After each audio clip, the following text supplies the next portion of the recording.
This video is about using the grammar in a proper tone, formal versus informal tone.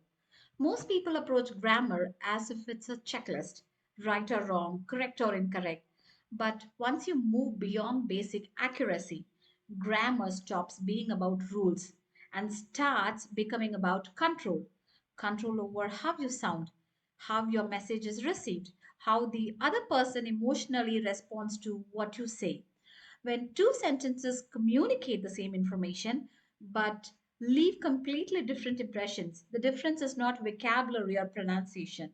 It is grammar that is shaping the feeling of the message, right? So, this is where formal and informal tone quietly operate. This is what separates average communication from professional exam ready communication. Got it? So, what does grammar changes the feeling actually mean? When grammar changes the feeling of a sentence, it means that grammatical choice influence emotional distance, authority, politeness, and cooperation without even changing their meaning. Sometimes a sentence can sound respectful or blunt, collaborative or commanding, warm or cold, simply because of how it has been structured, right? So, if you see, the message remains the same, but the relationship between the speaker and the listener shift. Grammar, in this sense, becomes a psychological tool rather than a linguistic one. Let me tell you why this matters at an advanced and exam level. When you go to higher levels of English, especially in professional exams and workplace context, errors in tone matter more than the errors in grammar. Examiners and listeners rarely analyze your sentence consciously. Instead, they feel whether your language sounds appropriate for the situation. A grammatically perfect sentence, sometimes it can still lose marks if you sound too rigid or too casual or unintentionally confrontational. Okay, so advanced proficiency means it is not about something impressive, it's about something appropriate. Got it? So, when it comes to formal and informal grammar, they do not exist as two separate boxes. They exist on a continuum, like from formal to informal. So, at one end, grammar is highly formal, distant, official, and impersonal.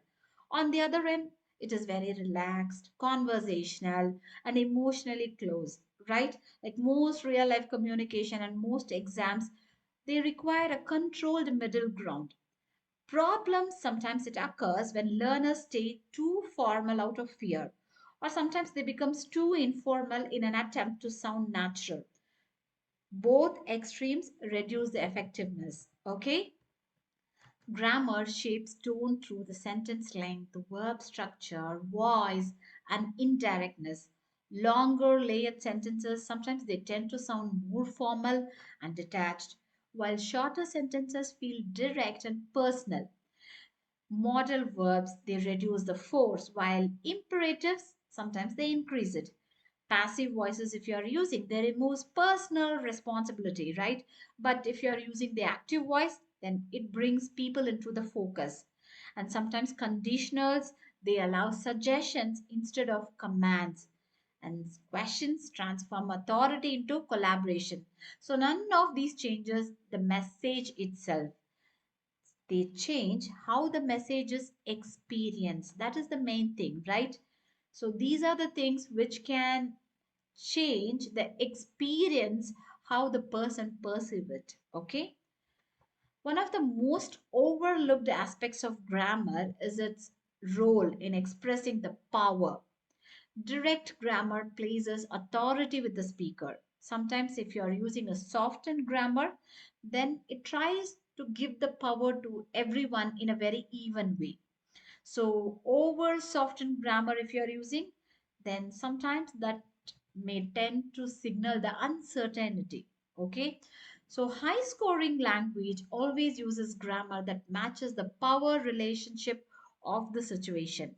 The same grammatical structure cannot be used equally with a friend, or you cannot use the same grammatical structure with a colleague or a superior, even if the message is identical. Right? Suppose you can take Any example, if you are using the same sentence, but the structure will be different, right? If you are using it to a friend, if you are using it to a colleague, if you are using it to a supervisor, the structure will different, right? That is the main purpose. Okay, so here I'll show you an example. You did not complete the task on time. It is correct and clear, but emotionally very sharp, right? Now, if you want to compare it with this example down, it appears the task was not completed within the expected time frame. So here, the second sentence shifts the responsibility, introduces the neutrality, and removes direct accusation. So this is not politeness for decoration. It is like a strategic grammar designed to reduce resistance and to maintain the professionalism. Got it? And let me give you passive grammar with human framing. This is like an advanced strategy. So, pure passive grammar can sound cold if you are using it in a very careless way. When passive structures are combined with human framing, then they create professionalism without emotional distance. Okay, for example, instead of stating your request has been rejected, if you are saying, unfortunately, your request has not been approved at this stage. So, this sentence is very formal and passive, right? But the phrasing acknowledges the human impact of the decision. Got it? And here, another example. So, this one, we call it as a temporal distancing. So, this one is a very powerful but rarely taught technique. Shifting the verbs into past or continuous forms, it reduces urgency and authority. Make a note of it. It's very important too. Okay, so when you're using the verbs into past tense, or if you're changing them to the continuous forms, then that times it reduces the urgency or the authority tone, the tone. Okay, for example, I want you to explain this. So this means I want you to explain this. It places immediate pressure on the listener, right? If you are saying this way, I was hoping you could explain this. So this achieves the same goal while creating the cooperation. Can you find out the difference? So the difference lies entirely in the grammar, not intention. Got it? So formal grammar does not equal intelligence, and informal grammar does not equal friendliness. Both are just the tools. Mastery lies in knowing how much formality a situation requires and adjusting the grammar accordingly. So, when grammar aligns with context, then communication feels very natural, confident, and appropriate. Got it? So, based on these things, let's move on to our practice section. You have to choose the most appropriate sentence. Question one. It's not a question. Okay, the first one is send the report by tomorrow. Could you send the report by tomorrow? The second one, I don't agree with your conclusion. I'm not entirely convinced by the conclusion. You must attend the meeting. It would be helpful if you could attend the meeting. There is a problem with your application. There appears to be an issue with the application. Explain your decision. Could you explain the reasoning behind your decision? I think it's very simple and easy to identify the most appropriate sentence, right? Anyway, let me also give you the right answer. For the first one, the B, and of course, for all the one, the B is the appropriate sentence. Because for the first one, if you see the modal verb and the question, they form the reduced command pressure. And we are also trying to invite the cooperation, right? And if you take the second one, I'm not entirely convinced by the conclusion. So here the grammar reframes the disagreement as an evaluation, not confrontation. And for the third one, it would be helpful if you could attend the meeting. That's the most appropriate sentence. Here, the conditional grammar that we are using here, it would be helpful, which lowers the authority while maintaining clarity. And the fourth one, there appears to be an issue with the application. So here appears, this word introduces neutrality.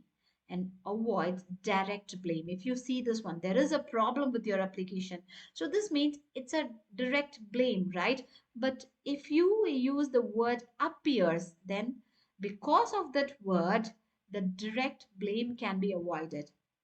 Could you explain the reasoning behind your decision? So, this is the appropriate sentence because indirect questioning transforms demand into a dialogue. Got it? Remember, grammar is not something you simply know, it is something you use deliberately. When you stop asking whether a sentence is correct, and if you start asking whether it feels appropriate, then your English immediately becomes more mature, more professional, and more exam ready. So that's all for today's video. Kindly like, share, and subscribe for more English tips. See you in the next video. Bye bye.